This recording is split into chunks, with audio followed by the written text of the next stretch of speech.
तो बेटा आज है शनिवार और शनिवार को होती है सुरक्षित शनिवार, यानी हम लोग प्रत्येक शनिवार को हम कैसे आपदाओं से, चाहे वो आपदा प्राकृतिक हो या मानव जनित हो, सरकार की तरफ से वहां से जो भी निर्देश मिलता है, जो भी टॉपिक मिलता है, उस टॉपिक पर प्रत्येक शनिवार को हम लोग चर्चा करते हैं और समझने का प्रयास करते हैं कि हमें किन समस्याओं में, किन आपदाओं में क्या करना चाहिए। यही होता है सुरक्षित शनिवार को बेटा? यही होता है ना भैया? तो आज भी है बेटा शनिवार, तो हमने लिख भी दिया है सुरक्षित शनिवार। और हमारे स्कूल का क्या नाम है? UMS रुपौली। UMS का पूरा नाम क्या है बेटा?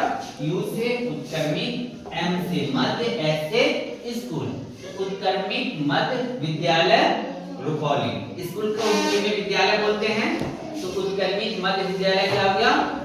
रुपौली। तो आज का हमारा विषय है बेटा, आज का हमारा टॉपिक है, यानी प्रत्येक शनिवार को क्लास बढ़ जाइए,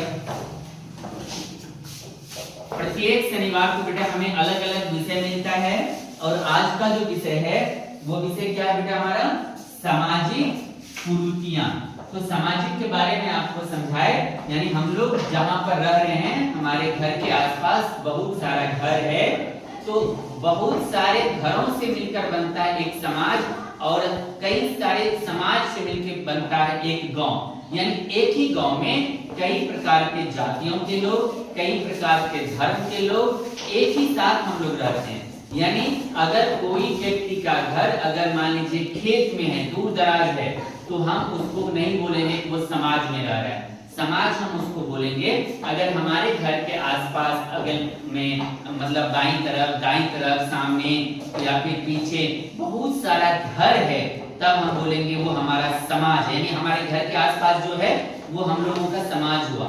लेकिन एक गांव में तो, जैसे रुपौली हमारा गांव हुआ, तो रुपौली में तो ये बहुत बड़ा है, यहाँ पर हर एक जगह अलग अलग है, लोगों की जो सूझबूझ है, सोचने की जो क्षमता है, या फिर जहाँ पे लोग रह रहे हैं वहाँ पर अलग अलग धर्म के लोग, अलग अलग जाति के लोग भी रह रहे होंगे। जैसे इस जगह पे जहाँ पे हमारा विद्यालय, यहाँ पर ऋषिदेव लोग अधिक रह रहे हैं, यादव लोग अधिक रह रहे हैं। थोड़ा सा आगे जाने के बाद अलग धर्म के लोग, इस्लाम धर्म के लोग रह रहे हैं, वहाँ पर फिर अलग जाति के भी लोग रह रहे हैं। तो ये हमारा बेटा है समाज।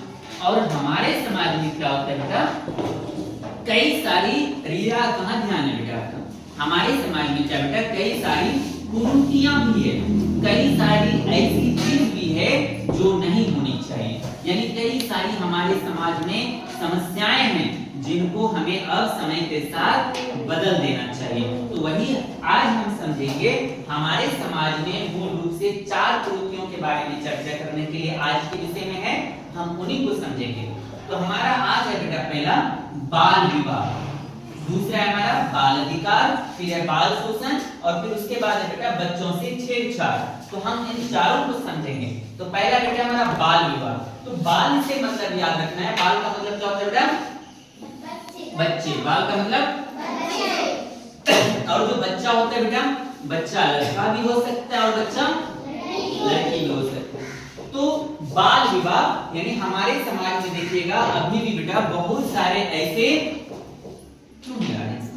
बहुत सारे ऐसे बेटा घर हैं, चाहे वो अमीर का हो या गरीब का हो, वो लोग अपनी लड़कियों का शादी कम उम्र में कर देते हैं, लड़कों का भी शादी बहुत कम उम्र में कर देते हैं। लेकिन अभी वर्तमान समय में हमारे देश में जो संविधान है वो कहता है बेटा कि लड़कों का शादी का उम्र कितना होना चाहिए?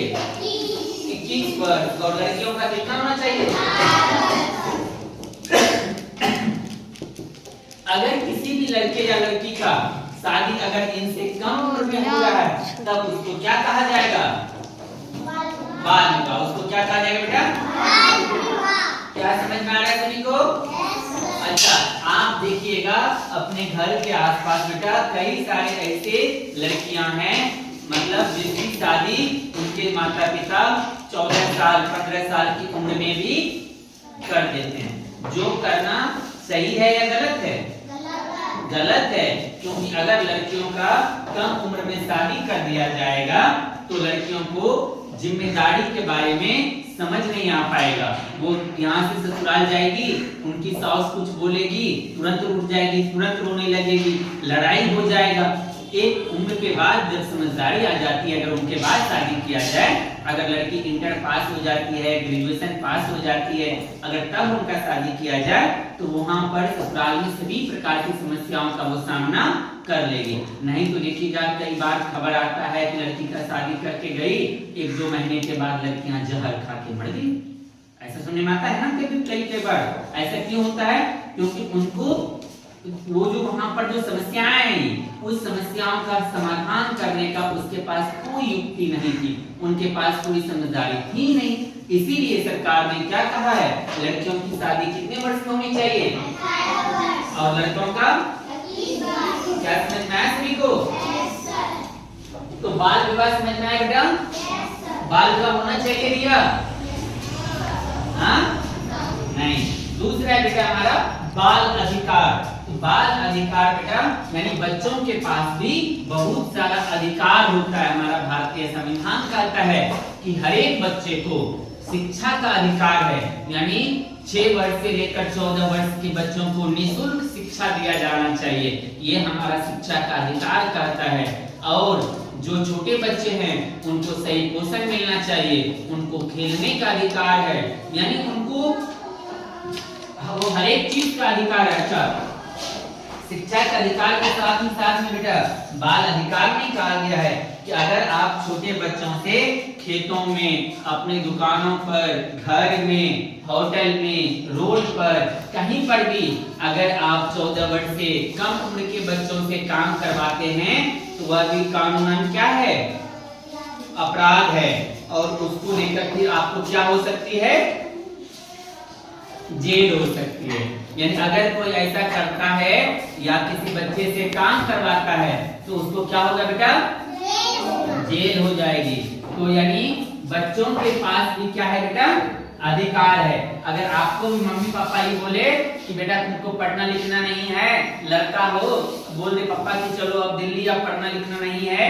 अगर आप लड़की हैं, मम्मी बोले नहीं चलो धान काटने के लिए, तो मम्मी को बोलिएगा कि सर जी बोले हैं हमारे पास शिक्षा का अधिकार है, अगर तुम नहीं पढ़ने के लिए हमको स्कूल भेजोगी तो हम तो सीधा चले जाएंगे थाना में, आवेदन देंगे तुम्हारे खिलाफ भी। देना नहीं है, मम्मी है ना, लेकिन मम्मी को बोल सकते हो। ऐसा हमारा संविधान कहता है कि सबको पढ़ना, बच्चों को शिक्षा मिलना बहुत जरूरी है। समझ में आया सभी को बेटा? दूसरा समझ में आया बाल अधिकार। तीसरा है बेटा हमारा बाल शोषण, यानी छोटे बच्चों का समाज में शोषण भी होता है। कई बार लोग क्या करते हैं, छोटे बच्चे के अपने बच्चों को या बच्चियों को बेच भी देते हैं। कई बार लोग कुछ पैसे के लोभ में आकर अपने बच्चों को किसी के खेतों में, किसी के दुकान पर, होटल में, फैक्ट्रियों में 500 या 2000, 4000 रुपया महीने पर बच्चों को भेज देते हैं। और उस बच्चे से उन बच्चों, हमारे यहाँ का जो काम करने का अधिकार है वो है बेटा 8 घंटे का, 6 घंटे का।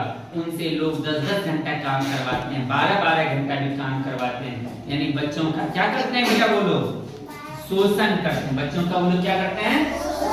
अच्छा, ये करना भी क्या है बेटा? एक अपराध है। ये करना भी क्या है? अगर आप शोषण करते हैं इसको लेकर भी आपको क्या हो सकती है? जेल हो सकती है। क्या हो सकती है?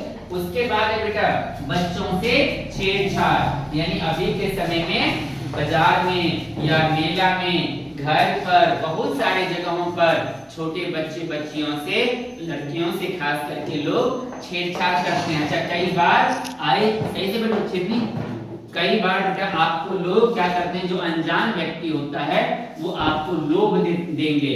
बिस्किट का लोभ दे सकते हैं, टॉफी का लोभ दे सकते हैं, कॉपी का, कलम का, कोई ऐसा खिलौना होगा जो आपको बहुत पसंद होगा वो आपको दे सकते हैं। तो कभी भी हमें अनजान व्यक्ति से किसी भी प्रकार का कोई भी सामान सबसे पहले नहीं देना। कोई कितना भी जबरदस्ती करे, देने का प्रयास करे किसी अनजान व्यक्ति से, जिसको अनजान किसको कहते हैं? जिसको आप नहीं जानते हैं, जिसको आप तो जिसको हम नहीं जानते हैं वो चाहे रुपया ही काहे नहीं दे, 500 दे या 2000 दे, हमें उनसे रुपया भी नहीं देना है। और ऐसा नहीं वो बोले चलो बाइक पर तुमको घर छोड़ देते हैं, अब तुरंत बैठ गए, बैठना भी नहीं है। बाइक पर बैठिएगा, घर छोड़ने के बजाय लेके चल जाएगा कहीं और, आपको बेच देगा कहीं पर जाके। इसीलिए किसी अनजान व्यक्ति के गाड़ी पर भी बैठना बेटा नहीं है। तो इसमें है बेटा क्या है, छेड़छाड़। तो बैठ जाओ बेटा बबली। तो छेड़छाड़ का मतलब क्या है कि अगर बेटा कभी भी कोई भी, चाहे वो आपका जान पहचान वाला हो या फिर अनजान व्यक्ति हो, कहीं का भी कोई भी हो, अगर वो आपके कुछ शरीर के ऐसे हिस्से हैं जिन्हें छूना नहीं चाहिए, अगर कोई भी अगर उस हिस्से को टच करता है, बार बार छूता है, तो आप इसकी जानकारी अपने मम्मी को या पापा को या आप अपने सर को दीजिए कि सर ऐसा ऐसा वो व्यक्ति या मम्मी ऐसा वो व्यक्ति मेरे साथ कर रहा था। जैसे अगर कोई भी बेटा आपके लिप्स को बार बार छू रहा है तो आपको उसका क्या करना है, विरोध करना है, तुरंत बोलना है कि आप ऐसा नहीं कीजिए मेरे साथ, नहीं तो हम अपने मम्मी को बोल देंगे। समझ में आ रहा है बेटा? अच्छा, अगर कोई भी आपके चेस्ट को बार बार छू रहा है, तो चेस्ट मतलब बेटा छाती, अगर उसको कोई बेटा बार बार छू रहा है तो आपको क्या करना है, उसका भी विरोध करना है। यानी कोई भी किसी को भी छूने नहीं देना है। अगर कोई बेटा आपके कमर के नीचे का अगर बार बार छू रहा है तो आपको उसका भी विरोध करना है।